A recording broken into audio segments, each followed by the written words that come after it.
Well, we are seeing some hints at brightening in that sky, though cloud cover still hanging around right now in Fargo-Moorhead and much of the Red River Valley this afternoon. So that's going to block out those sun's rays and the energy we need to really warm things up today. I'm hoping little by little we can get those clouds to clear and we'll still get some sun to at least brighten things up a little bit. But we are still in the 30s across much of the valley, Northern Valley over to the east as well, some upper 30s in Lakes Country. Fargo 42, it's 41 in Grand Forks, and our warm spot 45 degrees right now in Gwinner and down by Aberdeen as well. So here's a look at our winds. We've had some strong winds lately. Today we've been watching them ease up a little bit. We're seeing some single-digit speeds here now. There are still a couple of gusts, Hallock an 18-mile-per-hour gust there, but at least it's not 20s and 30s, and I'm hoping that this trend will continue as we get into the afternoon hours.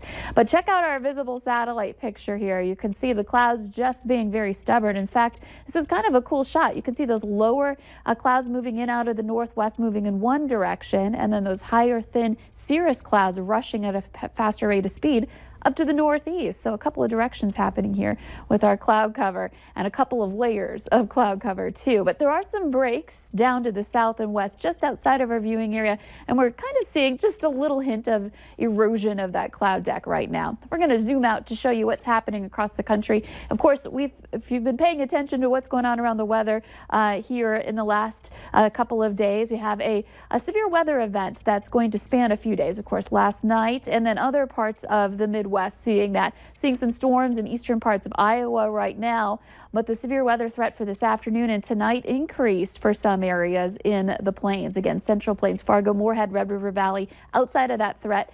But if you know some folks down by Omaha, they're in an enhanced risk for severe weather today in the orange area and a moderate risk down into Kansas, the threat for tornadoes and all modes of severe weather in that region. We're now on the cold side of the system, as I'm sure you're well aware, with temperatures that are going to struggle to get up to the 50s today. I'm still hopeful we'll see some 50s, but it will be harder to get there given the fact that these clouds are hanging around a little while longer. So a lot of us in the northern valley especially seeing some 40s.